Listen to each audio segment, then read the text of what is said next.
দীর্ঘ ১ বছর পরে সেদিন শ্বশুর বাড়িতে গিয়েছিলাম ঈদ উপলক্ষে। মাত্র ১ ঘন্টার জন্য শ্বশুর বাড়িতে গিয়েছিলাম, আর আসার সময় দেখেন কতগুলো শাক এনেছি। আমার শখের বাড়ির আঙিনাতে কিছু পুঁইশাকের গাছ হয়েছে। শখের বাড়িতে থাকার ভাগ্য হয়নি, কিন্তু শখের বাড়িতে লাগানো শাকসবজি ঠিকই খাওয়া হয়। অনেকগুলো শাক এনেছিলাম এবং পুঁইশাকের বীজও এনেছি। এগুলো সিদ্ধ করে আমি ফ্রোজেন করব। এই শাকগুলো একেবারে সার বিষ মুক্ত, যার কারণে খেতেও ভালো লাগে। রাতের জন্য রান্না করব এমন সময় আপনাদের ভাইয়া বলে অনেকদিন থেকে ডাল খাওয়া হয়নি, তাই আজকে ডাল আলুর ভর্তা রান্না করতে। ডাল সিদ্ধ করে নিয়েছি, এবার বলক তুলে বাগার দিব, আর এদিকে পুঁইশাকের বীজগুলো ভাজি করব। পুঁইশাকের এই বীজগুলো আলু দিয়ে ভাজি করলেও ভালো লাগে, আবার শুটকি মাছ দিয়ে রান্না করলেও ভালো লাগে। বাঙালি যে জিনিস খেতে পছন্দ করে সেই জিনিসের দামও কিন্তু বেড়ে যায়। এই পুঁইশাকের বীজগুলো বাজারে বিক্রি করে ৮০ টাকা করে কেজি। আমি মাত্র হাফ কেজি কিনে এনেছিলাম ৪০ টাকা দিয়ে, সেগুলোই তো একদিন খাওয়া হয়েছে। যাই হোক, এদিকে ডালের বলক তুলে নিয়েছি, এবার বাগার দিব। পেঁয়াজ আর রসুন লাল লাল করে ভেজে নেওয়ার পরে একটু জিরা আর পাঁচফোড়ন দিয়ে দিলাম, তারপরে ডাল বাগার দিলাম। আমাদের দুইজনের পছন্দ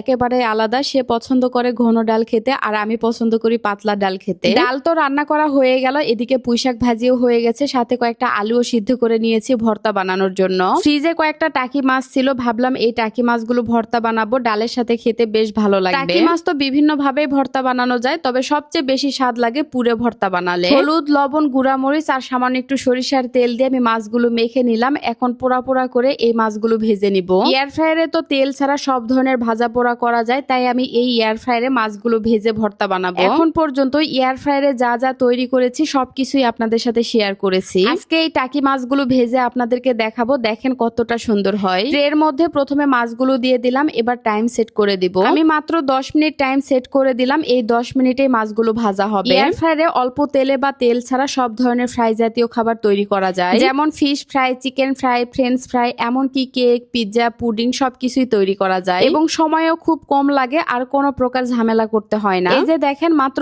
১০ মিনিটের মধ্যে কত সুন্দর করে মাছগুলো ভেজে নেওয়া হয়ে গেল। পুড়ে যাওয়া বা লেগে যাওয়ার কোনো প্রকার ভয় নেই। আর দেখেন মাছগুলো কত সুন্দর করে ভাজা হয়েছে। এয়ার ফ্রায়ারটা কিন্তু খুবই ভালো, আমি নিজেও অনেক দিন থেকে ব্যবহার করি। আর এই এয়ার ফ্রায়ারটা আমি নিয়েছি TQIU ফেসবুক পেজ থেকে। পেজের নামটা ক্যাপশনে দেওয়া আছে, যারা নিতে চান অর্ডার করতে পারেন। অনেকগুলো পুঁইশাক এনেছি, এতগুলো পুঁইশাক তো একদিনে খাওয়া সম্ভব না, আবার নষ্টও করতে ইচ্ছে করছে না, তাই আমি পুঁইশাকগুলো সিদ্ধ করে ফ্রোজেন করব। মাঝে মধ্যে খিচুড়িতেও দেওয়া যাবে, আবার ঝোল বা ভাজিও খাওয়া যাবে। এদিকে আপনাদের ভাইয়া আজকে নিজে হাতে টাকি মাছের ভর্তা এবং আলুর ভর্তা বানিয়েছে। আজকে রাতের জন্য রান্না করেছিলাম ডাল, পুঁইশাকের বীজ ভাজি, সেই সাথে আলুর ভর্তা এবং টাকি মাছের ভর্তা। ডাল আলুর ভর্তা দিয়ে কিন্তু তৃপ্তি করে পেট ভরে ভাত খাওয়া যায়। তো আমরা সবাই মিলে রাতের খাওয়া দাওয়া করতে বসলাম। আজকের ভিডিওটা আপনাদের কার কাছে কেমন লেগেছে অবশ্যই কমেন্টস করে জানাবেন। যদি ভালো লাগে প্লিজ একটা শেয়ার দিবেন। সবাই ভালো থাকবেন, সুস্থ থাকবেন। আল্লাহ হাফেজ, টাটা।